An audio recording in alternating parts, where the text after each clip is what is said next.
Hello, everyone. This is your host, Manoj Tandon. Welcome to another episode of Dark Rhino Security's Security Confidential.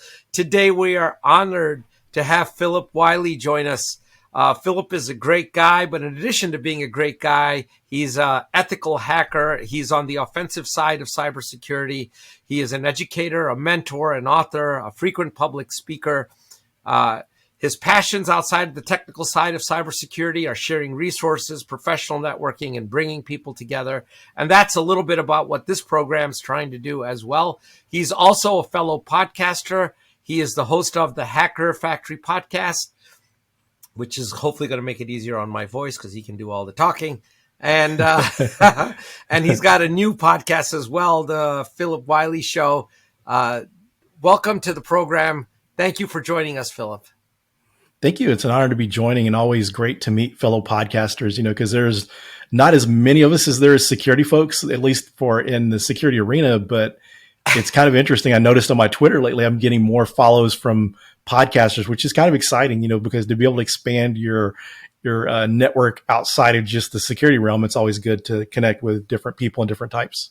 Yeah. And, the more podcasters you connect with, you'll get just a much larger audience. It's like easy because as soon as you share, you're sharing with all of them. And that helps all of us out. Yeah. So, Phillip, tell us, I got to know, I know AutoCAD. Back in the day when I started as an engineer, I remember the guys in the CAD room. They were integral to engineering. And you started there and you've been a bouncer. And now you're in cybersecurity. And specifically, you're on the offensive side of cybersec.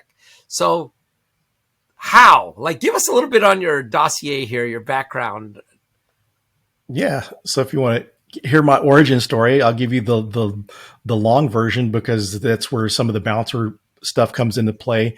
Please. So when I graduated high school back in '84, I didn't know what I wanted to do for a career. And so I've been lifting weights ever since 1980 and got into competing in powerlifting in 1984. And some of my classmates told me, yeah, you should be a pro wrestler because in our area, the Dallas-Fort Worth area, the Von Erich family was very famous. Wrestling was very popular here. That was really around the time that the WWF was starting to take off, now WWE. And so I thought, yeah, I'll give it a shot. I had no other plans. And so I went to wrestling school and started wrestling. And so the bouncer part came into play because I couldn't work full time wrestling. I really, you have to kind of, gain the experience and, get the viewers and the promoters to like you, to promote you where you can work full time, because you hear some of the documentaries of some of the really known pro wrestlers like Steve Austin, for instance. That guy, you hear one of his documentaries, he slept in his truck at times or slept on the car on the side of the road. Would buy some food to last for a few days until he got paid from the next gig he did on the weekend. So it was a tough life that they had. So to be able to make a living, I worked as a bouncer. I wrestled maybe once a week. And then one of the interesting stories during that time that I share is during my wrestling days, I was working as a bouncer at a nightclub, and I had the opportunity, or the nightclub actually had a special event because they had bands that came in to the nightclub on Thursdays through Saturdays, but they really wasn't worth the expense to bring in a band on Sundays. You didn't know what the crowd was going to be like. Okay. So they had special events. So they brought in a wrestling bear, a 750-pound bear, and I wrestled the bear. Was it declawed? Yes, it's declawed. Okay, I was going to say. But it wasn't muzzled, though. It wasn't muzzled, but it was declawed. 750-pound bear. And how did you do? Or what was that experience like? It's interesting to hear because the guy that owned the bear told me that I did better against the bear than anyone else. And I don't know if you remember Joe Klecko, that used to play for the New York Jets, I believe, was a lineman. And he said that Joe Klecko had wrestled the bear and I actually did better than he did. So that was kind of the best part to come out of it. But I didn't beat the bear. You had to take the bear down, but the bear didn't take me down. But I would definitely say he did a better job against me. It's kind of interesting. I got pictures of me wrestling the bear, and you can see where he's got his paw around my leg trying to sweep my leg. because the other guys that was wrestling the bear, they were standing upright. They weren't getting into like a lineman stance or wrestling stance. So he was able to easily take them down. So when it came up my turn, I got down into like a wrestling stance to get my legs out away from the bear, to kind of put my center of gravity in an optimal position to prevent him from taking me down. But it's an interesting experience. I did the best against the bear, so I won a bar tab and I won a T-shirt. And the T-shirt said I wrestled Samson the bear and lost. Oh my! I can't imagine the physical power of a bear. It's got to be mind-boggling. I mean, 750 pounds. That humans aren't designed to take that kind of. It was effortless too, because these bears are so big and strong. It's like he really doesn't have to do much effort to move you around. And one of the ways I describe it is like kind of like a parked car. If a parked car, a smaller car, you can kind of push it a little bit, but just barely. And that's kind of like this bear. It's like he had the parking brake on. I couldn't move that bear. I can't imagine. The closest thing that came to, I don't know if you ever watched Mythbusters, but they had, and they did an episode of Shark Week where they were like, there was this myth that people could punch their way out of a shark attack, right? And they set this whole thing up with this mechanical contraption. People couldn't do anything against that. I mean, 2,000-pound animal, and you think you're going to punch it and it's going to be like, I'll let you go. No, if it lets you go, you had an angel watching you. That's all I can say. Because I just can't imagine. In the animal kingdom, humans, we're not the strongest or fastest. No. So that's, I got to tell you, my hat's off to you. I don't know that I would have gotten in the ring. For any amount of money, much less a T-shirt and some beer. Yeah. Yeah. People always ask me, why did you do that? But I was like 20, 21 years old, and some guys, maybe not all guys, but a lot of us do really stupid things when we're young. And that was kind of one of mine. Oh, that's incredible though. That's a story. That is a story. Wow. And then how did this transition happen? How did you go from Mr. Bear to a world-class InfoSec guy speaking at Black Hat? Yeah. What happened there was I got married and I wasn't making much wrestling. So I needed a job that had, healthcare benefits and had a more conducive lifestyle, because, with the wrestling thing, you just don't know whether you're going to make it or not. And then having to work as a bouncer. And so I worked several different jobs. I've worked in retail sales. So one day I was watching television and saw a commercial for a trade school. They were teaching AutoCAD, and I always liked to draw. And I took some drafting classes in high school, and I thought maybe this is a better career for me. So I went to the trade school. And at that point, this was like in 92 or 93. I believe it was like 93. I finished school like the beginning of 94. I was in school for a year.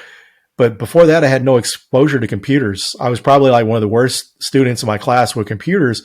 But by the time I got through the class, got out in the field working as a drafter, my skills computer-wise was better than some of my colleagues. Whenever new versions of AutoCAD came out, I was able to figure out the new features quicker. I was able to figure out Windows 95. I was able to get Novell NetWare printing to work properly through Windows 95. Wow. And some companies I worked for, they had IT staff, but maybe they were 2 hours in another city.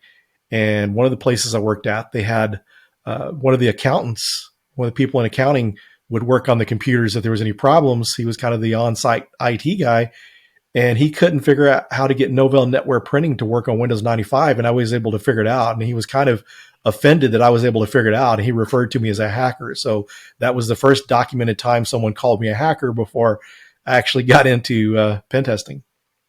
Wow. And Novell Networks. Now that definitely, I know exactly what that was, because that was an era in which I grew up in computing, but I don't know that a lot of our audience might remember who those guys were. And it was a big deal back then.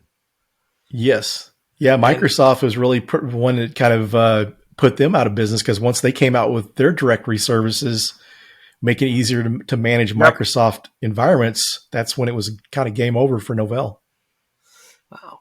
So InfoSec is a huge area, right? I mean, we have so many specializations. What's your passion and what's driving you in this as an ethical hacker? Like what's the motivation here? Kind of the challenge. It's really fun to hack things. And even after so many years of doing it, whenever I get a shell to a system, get command line access is still a big thrill. It's a lot of fun. You're just able to, and it's kind of like one of the things you're able to do that not everyone can do. But if you're someone that likes puzzles and like a challenge, it's a lot of fun, because before I even got into that, my IT days, because when I transitioned out of AutoCAD, I went into sysadmin work, then network security, application security, and then offensive security. But a lot of times in my free time, I would play around learning things on the computer. So that was one of the draws is whenever I had free time, I would work on these different hacking training courses and stuff and trying to learn. So it's like people that are really drawn to a challenge. It's very interesting. I think it's interesting though that it's probably not as big a part of the industry, but it's one of the part of the industry that draws a lot of newcomers. They see the hacking thing, it looks really cool, and so they're kind of intrigued and want to get into that. And so it's kind of a lot of people are kind of like that until sometimes they get in the role and see what it's like, and some people don't like it as well as they thought they would. So, what are we getting wrong? Like when you look at these are foundational things that, leaving open access to critical information, or maybe not testing your application front ends on the web for SQL injection, typical queries that people would do. I mean, the list goes, vulnerability management, I guess, in a nutshell. Why is it that after all this time as an industry, we're still not getting it right? I think the biggest problem is it's one of the most misunderstood areas of information security. You go talk to a security manager, people in a security department, they understand endpoint protection. They understand firewalls, how it blocks, certain activities that you don't want to see. They understand that. But when it comes to the pen testing piece, they don't understand it. They see these vulnerabilities and this doesn't sound critical. So when you're performing a pen test, if you're able to exploit that vulnerability and provide some type of post-exploitation, you're able to show the value and the impact. And I think the biggest thing is it's not understood. And I think the target's not being thoroughly tested, because one of the things that's kind of hurt the industry, it really built the pen testing industry, but PCI testing for the data security standard. What's happened there is maybe there's only 100 IPs in scope for PCI, but there's other things that you need to consider. You need to test the whole environment, because what if someone gets a foothold internally? Maybe they can gain access to a system that someone has access to that environment. So the scope of the pen test has become too narrow. They used to do more full scope pen testing once upon a time. They were doing things like social engineering, physical building assessments, or pen testing buildings to see if people could access it, because you can have really tight security environments, but if someone's able to walk into a data center, access a keyboard, someone is logged in as admin, you don't have to be a lead hacker to be able to do that. And so making sure you're covering all the bases and thoroughly testing stuff. Sometimes companies are too busy trying to get stuff out of scope for PCI to get the checkbox. And I'd say at the end of the day, the checkbox security is a big problem. So you really need to make sure you're secure, not just PCI compliant. The threat actors, you can show them you're PCI compliant and they're just going to laugh at you, because that doesn't guarantee that you're secure. Yes. So then what's the point of the regulation? And believe me, this is a topic we've had on this show multiple times, is, and if I was to summarize our outcome, at least, and this is just my personal opinion, that good compliance has very little to do with good security. But if you have really good security, compliance will be a natural outcome of it. You won't have to work at the compliance part, because you would have done everything anyways. Yes. That would have required. So, but in having said that, what you're saying, I agree with completely. How do we change that mindset? I mean, there is a lot, it's pervasive, especially in management, to check the box. Get me my PCI compliance, get me SOC 2 type 1, get me, HIPAA, etc., certification. Check. When it should really be about what's the outcome that you're really looking for is not a compromise of your critical data or whatever your crown jewels are, right? Your thoughts, Phillip, how do we change that? I think the biggest thing is education. So, and this is on all levels. This is, management, not saying that the board needs to understand how a pen test works, but the people that are overseeing the security programs need to understand that and the importance to make sure that you're testing the overall environment. It's not just about PCI. Test externally and internally. One of the nice things about the new PCI standard, I believe 4.0 just recently came out.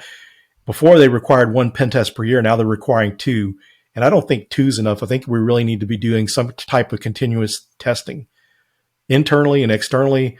We need to be doing social engineering, including phishing. There's a lot of these nice applications that you can do these phishing campaigns internally, but what they do is they really check to see if someone's clicking on a link, not testing what happens if they click on the link. So we really need to get to also, I'm not saying to do away with that. That's good for awareness, but also have some actual phishing campaigns in there. So what happens if someone clicks on it? You're able to inject malware, take control of the system, get control of the environment, because threat actors, the most common methods they use is phishing emails. They send a phishing email out with a malware payload, or they try to get someone to call them so they can further social engineer them. But the human element, you just have to make sure that that's secure. Do that with security awareness. And I think one of the things too is don't punish people when they mess up. I say we use a reward system, reward people for good security awareness and hygiene. That way people are going to strive to do better. If you get people disgruntled and they think they're going to get in trouble because they clicked on something wrong, they're not going to report it. The company has a higher likelihood of breach. And it just doesn't help the overall morale. So if you're rewarding them, you're going to help them. So I think that needs to be done. Some type of continuing pen testing, making sure you're doing that on a continuous basis. Things like purple teaming is a good way to improve the security maturity of your company, because you perform a pen test or vulnerability scans, you remediate those items, and this takes a cycle. This is like you do a test, you remediate. Sometimes this can take months to conclude. But if you go in and perform a purple team operation, you're basically getting the offensive team and the defenders together. The offensive team is executing tools and the defenders are trying to detect it, trying to figure out how to detect and block those activities. So if you can take at least some of the tools out of the hands of threat actors, you're eliminating certain classes of possible threat actors. So like script kiddies are really relying on some of these tools, but if you allow them to, or disallow using something like Mimikatz, which dumps passwords in clear text, you disable that. That's one tool you're taking out of the hands. We also have to consider that there's insider threats. So eliminating these possible tool usage on employee desktops is a good way to reduce your attack vectors.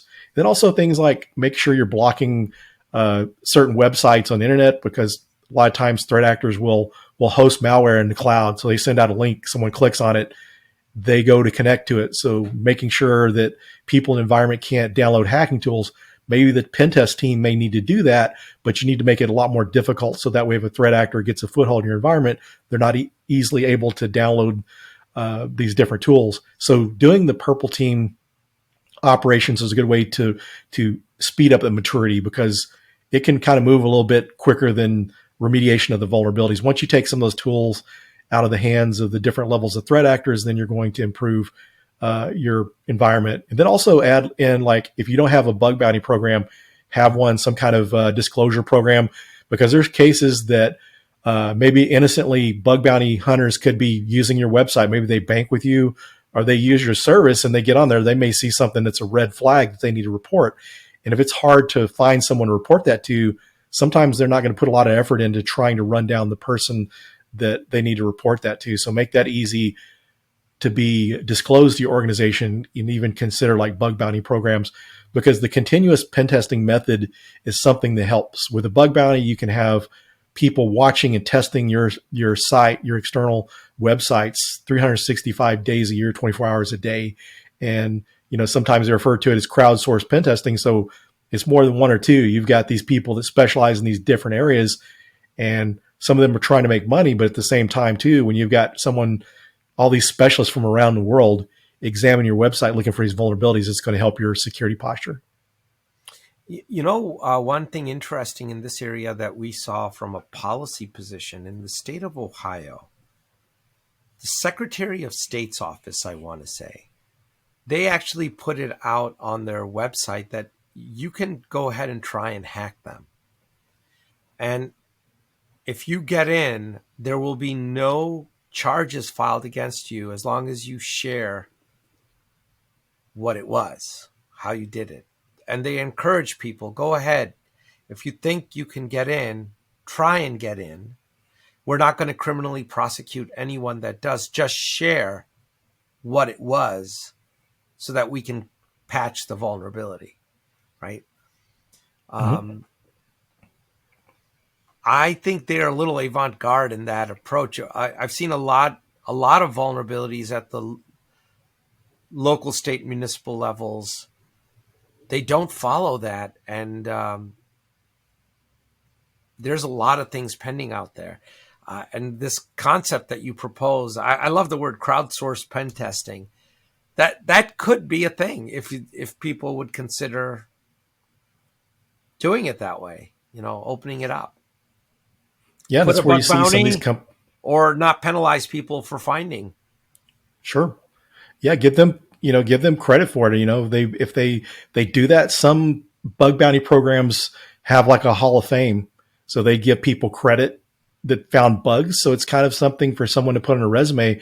But one of the things I'd say is when you're doing these programs, be respectful of the bug bounty hunters, because one of the things I've seen, and some of the laws are getting better with that, because recently one of the laws, the Computer Fraud and Wiretapping Act or something, was updated because it really didn't provide any protection, and people a lot of times were scared to find these vulnerabilities. There was a case where there were some researchers found a vulnerability in a drone several years ago.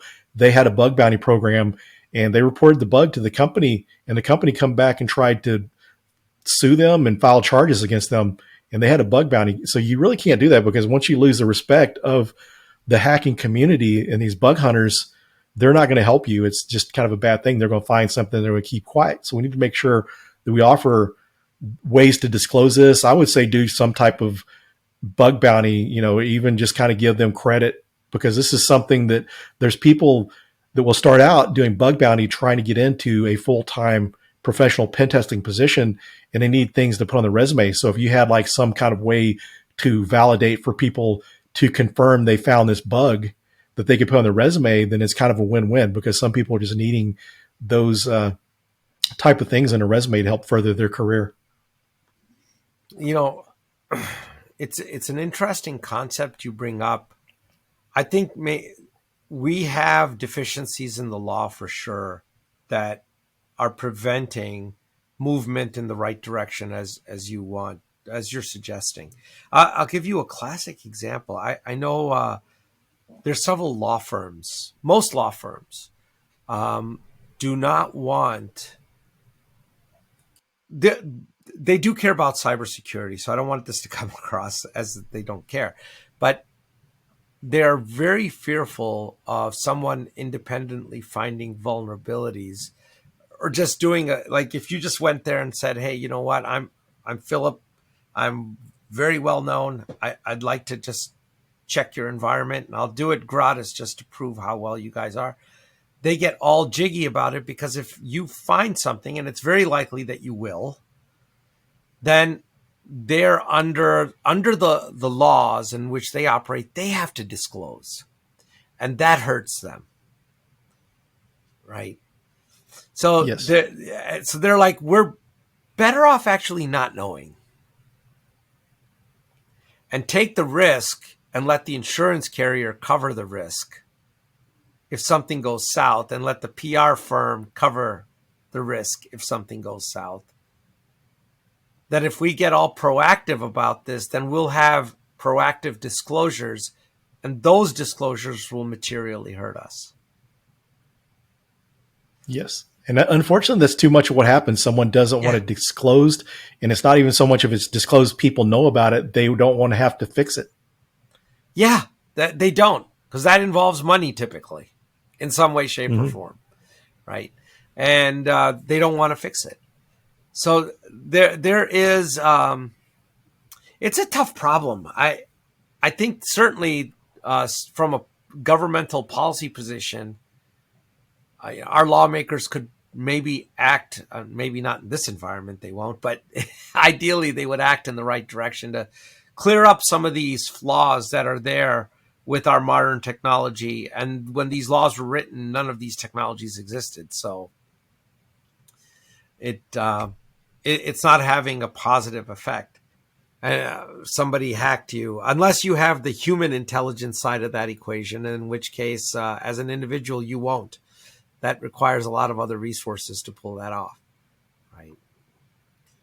To verify who did it. But you're right. I think that happened with Sony, didn't it? It was the Sony hack was supposed to be North Korea, and I think it ultimately came out that they didn't do it. Yeah, I can definitely see the case, because a lot of cases, threat actors aren't going to use they do things to go undetected, but a lot of cases they're trying to hide where they're coming from, going through some type of Tor network or using a proxy, periodically changing the IP addresses to prevent getting caught and blocked. Because what happens there, even if they're not really worried about being detected, once that IP is exhausted and blocked by the firewall, then they can switch to another IP address and continue their attacks. So on that, and I think you mentioned, looking at bad DNSs, this gets to threat intel. What's the role of threat intel in a good vulnerability management program? Where does it fit? Yeah, I definitely think that's good to have there, because one of the things with the good threat intelligence, you're able to see what type of attackers are going to target your organization. So some of these APTs that are going after certain, maybe someone in the energy sector. So kind of knowing what the enemies look like, you're able to go through the type of attacks they're doing, make sure that you prioritize remediating, providing any kind of security protect against those type of attacks. And then, using good threat intelligence feed, maybe even have like a threat intelligence group that keeps on top of that. I worked at a company where we had a really good team that dealt with threat intelligence and threat hunting. So when these things, they were actually kind of monitoring some APTs that were coming after the company, and were able to proactively block these APTs because they knew what methods they were. They're able to identify the APTs from the threat intelligence. Yeah. What about, I want to get your opinion on, since I believe you in your past life also built some vulnerability managed programs, and asset intel is kind of a big deal as part of that, right? Because a lot of companies have a hard time understanding what assets are in play, even depending on the size of the company or what they have on the network. Is there any approaches that you've seen that work better than others to determine that? Sure. I think this is one of these type of things that you need to take kind of an automated approach. So one of the things you hear a lot about now is external attack surface management. People, and this is not just pen testing, this is kind of monitoring what assets you have exposed to the internet. Because, now with the cloud, people are able to spin infrastructure up so quickly. They're using microservices for marketing campaigns. Maybe they don't take those services down. So a lot of cases, you don't know what all's out there. One company that I worked for, I was a red team lead, and we were doing, we did all the internal network pen testing and the red team operations, which more the adversary emulation, but we outsourced the web app pen testing. And when it came time to perform this pen test, we had like $500,000 to use in funding, so we didn't lose it. And so we had some pen testing done. And so it was like a big fire drill for the development people to go through and find all the URLs so that they could be pen tested. So this is such a huge problem at all levels. Things that are externally exposed, you need to focus on those first. Then internally, there's a tool out there. It used that HD I think it's Run Zero or something like that. That's an internal tool for managing your internal assets. And I think Exonius has a similar tool too. So you need something like that you can keep track of. And some of these tools, although in a lot of deep details, I would think a lot of them would probably connect with the configuration management databases to keep track of these different systems so you know what's on those systems and have an idea. So definitely that's one of the first things, because you can't protect something or assess the security of something that you don't know about. And, back in my sysadmin days, Shadow IT back then was someone building a server over in the marketing team or the accounting team. They needed some special app that ran on Microsoft Access, but they didn't have time to go through the proper channels, and they just built that internally. Now it's a little bit harder to detect. So this is definitely, you need to make sure that we're monitoring what's our environment, because when you have people building out infrastructure, servers or applications that aren't secured properly, it's going to make the whole company as a whole vulnerable, not just that particular application or server. Switch gears to ransomware before we run out of time. I wanted to get your opinion on that too. It continues to grow in spite of everybody, all this awareness in the media being out there. Is there some silver bullets that you can throw out there that might help people? How do they make a dent in this and not become? Yeah, one of the things first, before I forget about it, the CISA's site has a page on their Stop Ransomware. They have some good tips there. But one of the things, some of the things you need to watch out for, in a lot of cases, most of the time, it's usually some kind of social engineering or phishing attack. Someone's sending an email. There was a recent ransomware attack in the city of Dallas about a month ago, and it was the Royal ransomware. And they figured the foothold was gained through social engineering, because typically that malware, they either take advantage of exposed network security vulnerabilities, like leveraging remote desktop protocol. That was one of the ways in, but they got in through social engineering. So one of the things we need to do is look at those areas, make sure that we're mentioned earlier, doing social engineering assessments, going past the canned phishing campaigns, and actually have a pen tester run these campaigns to see what happens. Because if someone clicks on something, then you need to put things in place that there's some email products out there. If you click on a link, it protects the URL.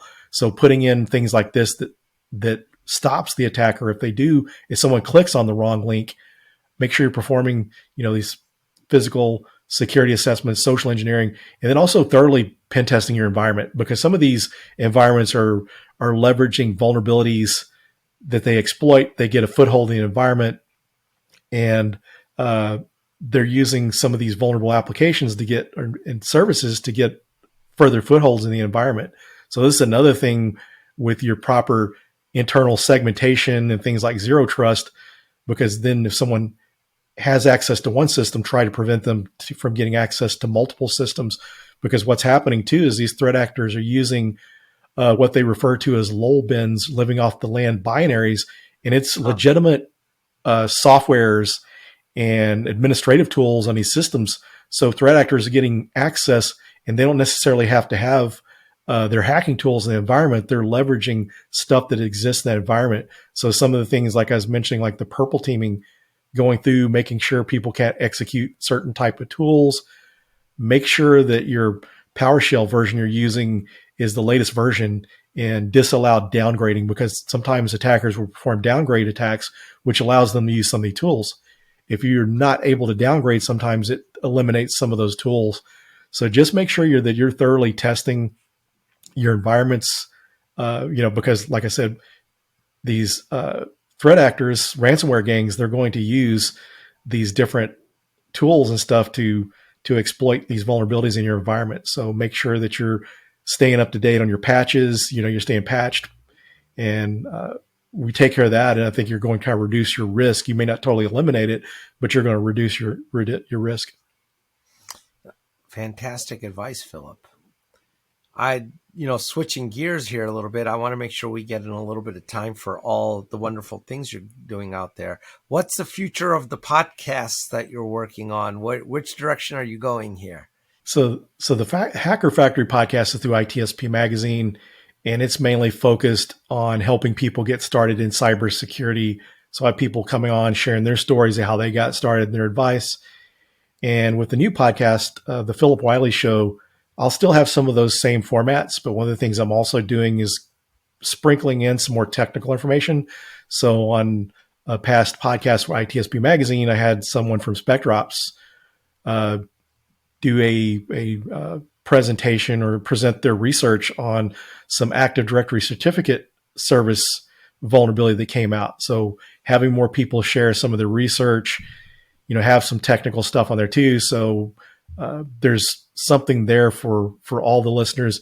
And I do a lot of free workshops, and it's kind of a way to, with the Phillip Wylie Show, it's a way to make it interact more interoperable with the free workshops and stuff I do. So some of the things I offer too is not only a weekly podcast.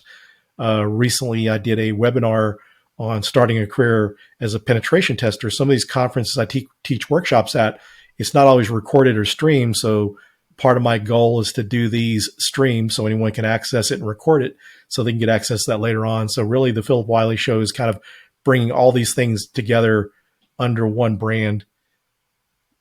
Wow, fantastic. What about any appearances you'll be making? I know you were at Black Hat, right? Or you were a keynote speaker at Black Hat. I will be a keynote speaker at Black Hat Middle East and Africa. That's in November in Riyadh, Saudi Arabia. Oh, wonderful. What else? Anything you'd like to plug out there, please? The floor is yours. There's also I'll be at B-Side San Antonio coming up on, I believe the 9th of June, coming up there. I'm teaching a web app pen testing workshop there. And then the June 20th through 22nd, I'll be in London at Info Security Europe teaching an API pen testing course. Wow. You don't like staying home much? Or are you just leaving Texas for the hot weather? Yeah, that's a good idea. But yeah, this is kind of my hobby too. So I'm passionate about it. So going to conferences is what I like to do to have fun. So like last year, the employer I was working for sent me to Black Hat Europe in London. So I was there. And so for me, I did enjoy the sightseeing and stuff, but I was more excited about going to attend Black Hat in London. So, hey, well, good. That's fantastic, Phillip. And you're doing great work. We appreciate having folks like you in the industry that are willing to pass along their knowledge and guidance. If someone wants to reach out to you, what's probably the best way for them to do it? Probably the best way is through LinkedIn. Okay. So I monitor my messages pretty closely there. So I do a lot of mentoring. Sometimes I'll do Zoom calls with people if they need help beyond just messaging. So that's one of the best ways to reach me. I'm also active on Twitter. And then my domain name, my website is thehackerfactory.com.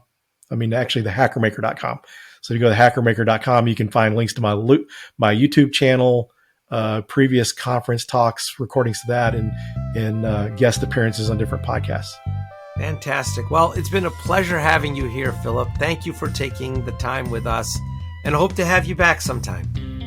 Sure. It'd be an honor. Thanks for inviting me. And I enjoyed the discussion. Yeah, likewise.